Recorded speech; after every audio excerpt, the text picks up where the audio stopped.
21년 10월 고3 모의고사 22번부터 26번 볼게요. 제일 까다로웠던 질문인데 그럴수록 완전 땡큐라고 생각합시다. 맘 편하게. 내가 어려워? 옆에 친구도 어려워. 그러니까 내가 이렇게 어려운 문제를 한 문제 더 맞추면은 야호! 할 수 있다는 걸 기억해 두시고 자신감 갖고 신나게 한번 질문 시작해 보도록 할게요. 언제나 그렇듯 문제 읽고 오셨을 거라고 생각하고 있습니다. 그거 믿고 가는 거니까요. 시작할게요. 첫 번째, 사물의 속성을 구체화하기 위하여 수치를 부여하는 절차를 측정이라고 합니다. 측정, 수치를 부여한다. 뭐야? 숫자로 표시한다고. 가시적, 눈에 보이는 속성의 경우 직접 측정이 가능하지만 인지적 영역과 같은 잠재적 속성은 직접 측정이 불가능하기 때문에 검사라고 하는 도구를 사용해서 간접 측정을 한다. 이때 검사의 질은 각 문항의 특성에 의해 결정이 되는데 문항의 특성은 난이도와 변별도 등으로 파악해 볼 수가 있다. 난이도와 변별도를 통해서 검사의 질이 결정될 수가 있다. 1920년대 개발되어 현재까지 사용되고 있는 고전검사 이론은 네모 쳐져 있죠? 요거에 관련된 건 꼭 밑줄 그으셔야겠지. 검사의 질을 분석하는 대표적인 검사 이론이다. 고전검사 이론에서 피험자의 능력은 답을 맞힌 문항에 부여된 점수의 총점으로 결정이 된다. 문항의 어려움과 쉬움의 정도를 나타내는 난이도는 응답자 중 그 문항의 답을 맞힌 응답자의 수가 많을수록 낮다라고 이야기를 한다. 많이 맞추면 난이도는 낮은 거지. 쉬웠다는 얘기니까. 그리고 어떤 문항이 피험자의 능력에 따라 피험자를 변별하는 정도를 나타내는 변별도는 해당 문항의 답을 맞췄는지의 여부와 총점의 관계를 의미하는 지수로 나타내기도 합니다. 시험 본 학생 당신 점수 얼마예요? 몇 점요? 그 문제 맞췄어요? 네. 시험 점수 얼마예요? 몇 점요? 그 문제 맞췄나요? 아니요. 그렇게 변별도가 나눠진다고. 만약 특정 문항에 대해 총점이 높은 피험자는 답을 맞추고 점수가 높은 애들은 그걸 맞췄어? 총점이 낮은 피험자는 답을 틀렸다라고 하면 이 문항은 변별도가 높은 문항이라고 분석을 한다. 고전검사 이론을 활용하면 피험자의 능력과 문항의 특성에 대한 분석이 비교적 간단하지만 문항의 특성이 피험자 집단에 따라 달라지거나 피험자의 능력이 검사의 특성에 따라서 다르게 나타나는 한계가 있다. 똑같은 문제를 A그룹과 B그룹 나눠서 설명을 하는데 A그룹은 성적 좋은 학생들, B그룹은 성적 낮은 학생들. 그러면 특성이 다르게 나타날 수 있는 한계가 있다고. 이와 달리 문항 반응 이론에서는 고전검사 이론 나왔고요. 그 다음에 이제 뭐 나오고 있어요? 문항 반응 이론이라는 게 나오고 있죠. 우리가 해야 할 일은 뭐다? 고전검사 이론과 문항 반응 이론의 차이점 확인하는 거겠지. 피험자의 능력은 고유하며 문항의 난이도나 변별도도 변하지 않는다라고 간주한다. 문항 반응 이론에서는 피험자의 능력과 문항의 특성을 분석하기 위해 피험자의 응답에 기반한 확률적으로 접근을 하는데 이게 포인트가 될 거예요. 확률적으로 접근한다. 정확하게 할 수 있는 거는 아니야. 옆에다가 이렇게 그냥 한번 써볼까요? 완전 정확한 거 아니야. 이때 문항 특성 곡선이 활용이 됩니다. 밑에 거죠. 문항 특성 곡선은 피험자의 능력, 세타에 따라서 어떤 문항의 답을 맞출 확률을 나타내는 S자 형태의 곡선이다. 요거를 S자라고 보나 봅니다. 네 번째 단락. I라는 문항이 제시되었을 때 능력이 낮은 피험자라도 일부는 문항의 답을 맞출 수가 있다. 능력이 높은 피험자라 하더라도 모두가 답을 맞출 수 있는 것은 아니다. 여기 칠해져 있는 게 맞힌 학생들, 칠해져 있지 않은 하얀색이 틀린 학생들이겠네. 따라서 I 은항 문항에 답하는 경향, 감마 I는 세타에 따라서 정규분포로 그려지게 되는 거다. 어머, 이거 우리 수능 시험 모의고사 보면 나오는 그래프, 정규분포 그래프구만. 그거를 이렇게 옆으로 세워놓은 거네요. 문항의 난이도가 RI일 때, 요 선일 때 R이랜다. 감마지. 감마 I일 때 감마 i가 이보다 높으면 문항의 답을 맞추게 되는 것입니다. 칠해져 있는 거 문항 맞춘 학생들. 즉 그림 1과 같이 세타 능력이 마이너스 1.3, 0, 1.5일 때 각각의 정규 분포가 그려진다면 문항의 답을 맞출 확률이 되어서 세타가 마이너스 1.3인 학생들이 답을 맞출 확률은 0.2. 요 칠해져 있는 부분이 전체의 0.2. 가운데에 있는 건 0.5, 맨 끝에 있는 건 0.92 이렇게 얻어지는 것이다. 이런 방식으로 각 능력에서 문항의 답을 맞출 확률인 P세타를 구하고 이를 연결한 곡선을 그리면 그림 2처럼 문항 특성 곡선이 나타납니다. 그림 2가 문항 특성 곡선이구만. 문항 특성 곡선은 능력이 낮은 집단의 P는 낮고 능력이 낮은 학생들 P 낮잖아요. 능력이 높은 학생의 P세타는 높음을 나타내는 증가 함수다. 문항 특성 곡선에서 문항의 난이도는 위치 모수로 나타난다. 저는 그래프 띄워놓을 테니까 여러분들은 오른쪽 위로 올라가서 계속 지문 따라오세요. 위치 모수는 문항의 P세타가 0.5일 때 그에 대응하는 세타의 지점을 의미합니다. 0.5일 때 해당하는 0에 해당되는 점, 요게 바로 위치 모수다. 위치 모수는 오른쪽에 있을수록 어려운 문항으로 추정이 됩니다. 그럼 우리 이렇게 표시할까요? 위치 모수가 오른쪽으로 갈수록 어려워. 그러면 반대로 생각할까요? 위치 모수가 왼쪽으로 갈수록 쉬워. 반면 문항의 변별도는 척도 모수를 나타냅니다. 척도 모수는 문항 특성의 곡선의 기울기가 가파를수록 높다고 추정이 됩니다. 그럼 밑에다가 당구장 표시 땡땡땡땡 해놓고 이렇게 써놓을까요? 기울기가 높아질수록 그것에 대한 변별도는 어떻다고? 높다고. 이렇게 체크해 놓으면 되지. 저하고 공부하는 친구들은 다 알고 있어요. 그래프가 나오면 뭐라도 써라. 쓸말이 없으면 쓸말이 없어요 라고도 써놓으세요. 그리고 옆에 나와 있던 거 다시 체크를 한번 해볼게요. 변별도는 척도모수. 척도모수는 기울기가 가파를수록 높다. 마지막 단락 읽을게요. 6번째 단락. 문항 반응 이론에서 세타는 검사를 구성하는 각 문항의 문항 특성 곡선으로부터 도출된 정보를 종합적으로 고려하여 추정할 수 있다. 예를 들어 어떤 피험자가 n개의 문항에 응답했다면 각 문항의 문항 특성 곡선에서 세타를 임의의 값으로 설정하여 P1 세타, P2 세타 구합니다. 각각의 값은 피험자의 실제 응답과 차이가 있대요. 그래서 세타의 수치를 바꿔가며 그 차이가 무시해도 될 정도로 작아지는 세타를 구해서 피험자의 능력을 추정합니다. 가 동그라미 있죠. 피험자의 실제 응답과 차이가 있다. 정확하게 차이를 구할 수가 없어요. 완전 정확하게 그 값을 구할 수 없습니다. 아까 비슷한 말 옆에 써놨는데요. 완전 정확하게 구할 수 없다고. 바로 이거와 연결이 되겠죠. 그럼 우리는 이렇게 연결하면 되지 않을까?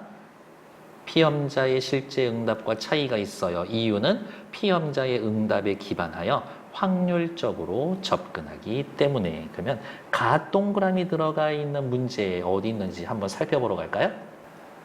26번이죠. 이거의 이유로 가장 적절한 것은 때마침 어떻게 적절한 거 물어보는 거죠. 우리 아까 뭐라 그랬어? 이거 확률적으로 추정하는 것이었기 때문에 그 말 들어간 거 찾으면 됩니다. 하나밖에 없네요. 1번 문학 특성 곡선을 활용하여 피험자의 고유한 능력을 확률적으로 추정했기 때문에 더 이상 설명할 게 없어요. 간단하게 찾을 수 있는 것이다. 문제를 풀 수 있었던 포인트는 뭐다? 중요하다고 느껴지는 문장이 있었을 때 옆에다가 슬쩍 써놓는 것들. 이제 22번부터 다시 답 하나하나씩 찾으러 갈게요. 22번 윗글을 이해한 내용으로 적절한 것은 OX 문제 물어보고 있는 거죠. 확인하죠. 1번 고전검사 이론의 경우 어디 있어요? 두 번째 단락. 문항의 변별도는 피험자 수와 피험자의 총점의 관계를 나타낸다. 아까 변별도 나와 있는 거 바로 여기 있네요. 변별도 한번 읽어볼까요? 여기 어떤 문항의 피험자의 능력에 따라 피험자를 변별하는 정도를 변별도라고 이야기를 하고 해당 문항의 답을 맞췄는지 여부와 총점의 관계를 의미하는 지수를 나타냅니다. 누구와 누구? 해당 문제 답을 맞췄는가? 총점의 관계. 피험자의 수와 피험자의 총점의 관계. 전혀 다른 얘기하고 있죠? 그래서 1번 틀린 얘기다. 그리고 옆에다가 22의 1번 이렇게 써놓으면 되지. 2번 고전검사 이론의 경우 동일한 피험자라도 문항의 난이도에 따라 피험자의 능력이 다르게 해석될 수가 있다. 바로 옆에 나와 있죠. 피험자 집단에 따라 달라지거나 피험자의 능력이 검사의 특성에 따라 다르게 나타나는 한계가 있습니다. 라고요. 그러니까 22의 2번도 맞는 이야기지. 22의 3번 문항 반응 이론의 경우 세 번째 단락이죠. 피험자의 능력에 따라 문항의 특성이 달라지지 않는다라고 간주한다. 여기 볼까요? 피험자의 능력은 고유하며 문항의 난이도나 변별도 역시 변하지 않는다. 3번 완전 맞는 얘기지. 22의 3번 이야기. 22의 4번 고전검사 이론과 문항검사 이론 모두 피험자의 응답을 기반으로 문항의 특성 분석한다. 그렇지. 고전검사 이론. 피험자가 어떻게 저렇게 답했는가. 문항 반응 이론도 피험자의 응답에 기반하여 나와 있죠. 4번 맞는 얘기지. 5번 고전검사 이론과 문항 반응 이론은 모두 피험자의 잠재적 속성을 측정하는 검사의 질을 분석하는 데 쓰입니다. 고전검사 이론과 문항 반응 이론 전부 다 첫 번째 단락으로 갈까요? 그러한 잠재적 속성은 눈에 보이는 게 아니지. 잠재적 속성은 첫 번째 단락 직접 측정이 불가능하기 때문에 검사를 하고 이 검사에 대한 이론이 고전검사 이론, 문항 반응 이론이니까 22번에 5번도 맞는 얘기죠. 그래서 틀린 이야기는 1번. 23번 볼게요. 고전검사 이론을 바탕으로 보기 1, 보기 2와 같이 추론했을 때 들어갈 말로 적절한 것은 A 실험자는 1, 2, 3, 4 다 맞췄고 C는 하나 맞췄고 D는 한 문제 맞췄고 이거죠. B와 D는 B와 D 볼까요? B와 D는 삐리리 때문에 능력이 같다라고 할 수 있다. B와 D가 같은 건 뭔데? 총점이 같지. 총점이 같으니까 능력이 같다고 볼 수 있다. 일단 1번, 2번 답이 될 수가 있겠죠? 다음 1번 문항이 3번 문항보다 어쩌고라고 할 수가 있다. 1번 문항 3번 문항 살펴봤더니 1번 문항 마친 학생들은 3명 3번 문항 마친 학생들은 2명 그러니까 1번이 쉽고 3번이 어렵다는 얘기네. 1번이 쉬워요. 3번이 1번과 상대적으로 어려워요. 이 이야기인 거죠. 난이도가 1번 문항이 난이도가 낮다고 볼 수가 있다. 답은 1번. 어렵지 않은 이야기였어요. 다음 페이지 24번 보러 갈게요. 윗글을 바탕으로 보기를 분석한 내용으로 적절하지 않은 것은 틀린 것 찾기 이야기 나오고 있는 거죠. 문항 특성 곡선, 문항 특성 곡선, 문항 특성 곡선이라는 게 나타나 있는데 우리가 해야 할 일은 뭐다? 0.5에 해당되는 점이 어디 있는가? 1번과 2번은 여기 있고요. 3번 문항은 이쪽에 오른쪽에 있지. 문항 특성 가운데 0.5에 해당될 때에 0에 해당되는 점, 이 점의 이름이 뭐였어요? 위치모수였지. 위치모수. 오른쪽으로 갈수록 어려운 거니까 일단은 써놓읍시다. 3번 어려워. 됐을까? 그 다음 기울기로 살펴봤을 때 3번 기울기가 굉장히 가파르죠. 기울기가 가파르면 우리 3번 옆에다가 또 씁시다. 뭐라고? 변별도 높아. 이것만 가지고도 풀 수 있을걸? 시작해 봅시다. 1번 위치 모수가 가장 오른쪽에 있다. 1번, 2번 문항의 위치 모수는 여기 있죠. 3번 문항의 위치 모수는 0에 해당되는 거니까 여기에 있지. 가장 오른쪽에 있는 3번 문항이 어려웠을 것이다. 맞는 이야기. 능력이 0보다 높은 피험자들을 변별하는 데에는 0보다 높은 학생들, 그러니까 어디? 여기에 해당되는 학생들을 변별하는 데에는 3번보다 1번이 적합하겠군. 1번 변별도는 뭐 봐야 돼요? 기울기 봐야 되죠. 근데 기울기 3번이 더 가파르지. 3번의 변별도가 더 높지. 2번 틀린 얘기지. 3번 능력이 마이너스 2인 피험자가 2번 문항을 맞힐 확률은 마이너스 2인 학생이 2번을 맞힐 확률은 얼만큼이에요? 어이쿠야 자꾸 나오네. 여기지 여기. 요 지점. 3번 문항을 맞출 확률은 어디? 더 밑에 있네요. 그러니까 틀린 얘기지. P세타가 0.5일 때 P세타가 0.5일 때 1번 문항과 2번 문항의 세타는 동일하기 때문에 그렇죠. 1번 문항이 2번 문항보다 어렵겠군. 어렵지 않죠? 난이도 같지. 어렵다가 아니라 난이도 같다. 틀린 얘기. 마이너스 1에서 0 사이의 세타의 친구들, 그러니까 어디? 요 친구들이죠. 여기에 들어가는 친구들. 2번 문항은 2번 문항, 3번 문항에 비해 피험자의 능력에 따라 변별도가 더 크겠군. 2번 그래프 기울기 요만큼, 3번 문항 그래프 기울기 요만큼. 요 구역에서만큼은 2번의 변별도가 높겠지. 이거는 맞는 얘기죠. 맞다, 틀리다, 적절하지 않다, 적절하지 않다, 적절하다. 세트가 되지 않는 건 2번이 답이 되겠죠. 3번 문제 보러 갈게요. A에 대해 이해한 내용으로 적절하지 않은 것은 1번. 앞에 그래프 보면서 확인하러 갈게요. 여러분들은 문제를 보시고 25의 1번.